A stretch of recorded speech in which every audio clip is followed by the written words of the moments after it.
Marami mga kabataan ngayon guys na pressure no about doon sa kanilang mga grades sa school. Lalo na ako, meron akong daycare, meron akong elementary, tsaka meron akong high school, grade 10 guys. Ako naman kasi na ina, hindi ko naman kasi hinahangad na malaking grade sa mga anak ko. Even ang yung daycare ko nga, kapag may exam, hinayaan ko nga lang matuto. Hindi ko siya tinuturuan ko baga sa bahay kasi talagang hinayaan ko lang siya matuto sa school. Tapos pagdating naman sa grade ng mga anak ko ng high school tsaka yung elementary ko, hindi ko naman sila sinasabihan na dapat ganito ganito, dapat malaki ang grade nyo. Kasi ako nung ano guys, nung akong nag-aral pa, elementary to high school, talagang bilong talaga ako sa ano, sa top 1 po talaga. No, yung mama ko talagang pagdating sa ano, sa graduation, talaga marami akong award kasi lagi po ako naka-top 1 po. So yung mga anak ko naman, hindi ko naman siya pine-pressure guys. Kasi mahirap na po kasi ang ano ngayon, hindi na katulad dati. Ngayon kasi napaka-advanced na yung mga learning. So nahihirapan po talaga ang mga bata. Aminado po ako doon kasi yung anak ko, talaga nahihirapan po talaga siya sa mga learnings ngayon kasi napaka-advanced nga po para pang college na. Even ako, hindi ko na nga alam yung mga subject ngayon, yung mga ano ngayon eh. Sabi ko na lang sa kanila, sabi ko sa mga anak ko na hindi ko hangad yung malaking grado. Ang gusto ko lang na makapasa kayo. Even nga 75 na grado, tinatanggap ko yun eh. Okay na sa akin yun eh. Pero meron kasing mga magulang talaga na talaga pinipressure nila yung mga anak nila. Kaya dumating sa point yung mga anak na na-stress, nadidepress, kaya nagpapakamatay. Kasi pag mababa yung grade, ang magulang magagalit. So, wag naman tayo yung ganun. No? Kung ano lang kakayanan ng mga bata, yun lang. Kung ano yung gusto ng mga anak natin, so yun lang, huwag natin sapilitin kasi iba-iba nga po yung ating ano, yung ating catch up so pagdating sa study naman guys. Meron talagang bata na mahirap po talagang ano, hindi po agad sila makakakuha sa subject na yan. So wag po natin pilitin yung mga bata guys. Kung ano mo yung kakayanan ng kanilang utak, yun lang. Tayo mga parents, wag natin silang pilitin na dapat ganito ganyan, dapat top 1 ka, dapat ganito ganyan, habulin mo siya gano'n.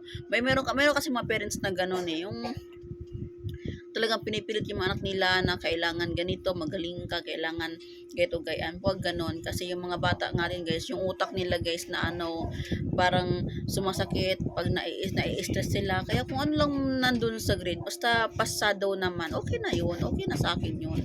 Sabi ko nga sana ko, yung grade 10 ko, wag mo nang ano yung malaking ano kuya. Oo, aminado ako doon, mas maganda yung malaking grado. Pero in real life kasi guys, sa toong buhay, yung grado kasi, yung grade kasi sa card lang yun eh. Pero yung totoo talaga nangyari sa ating life talaga. Tayo naman yung diploma nandun lang nakasabit lang yan eh. Hindi naman ako against sa diploma tsaka ano guys ha. May importante din kasi na meron kang marating sa buhay, meron kang matapos pero in realidad kasi guys, diskarte pa rin para sa akin kasi aanhin mo naman yung malaking ang grado mo nakapagtapos ka nga ng ganito pero mahina naman loob mo, hindi malakas ang loob mo, mahina ka sa ganito gayaan, wala kang tapang ah, na makaya mo tong ganito, aanhin mo naman yung diploma kung pagkatapos ng school mo, pagkatapos ng course mo, tambay ka lang kasi mahina ka nga sa ganyan, tamad ka, o okay, ang taong tamad guys walang pag-aasenso kahit matalino ka sa klase, kahit nakapagtapos ka, kung tamad ka, walang mangyayari guys. So diskarte talaga, kailangan talaga mo kumilos ka, diskarte, huwag tamad. Ang lagi ko sinasabi sa mga anak ko guys, totoo lang, huwag maging tamad, laging masinop sa pera. Huwag laging tamad, laging masinop sa pera. At hindi ko sa ini-encourage na magtrabaho hindi ko yan kasi magtrabaho guys. Mas ini-encourage ko sila paano mag-build ng negosyo. Yung anak kong panganay guys, sabi ko sa kanya, kuya, gito kasi, kaya nga yung anak ko, lagi nasa tindahan lagi. Kasi gusto kong matrain yung utak niya guys sa pagninegosyo. Kasi masarap kasi sa pakiramdam na meron kang negosyo baga. Kahit sabihin mo na hindi ka nakapagtapos.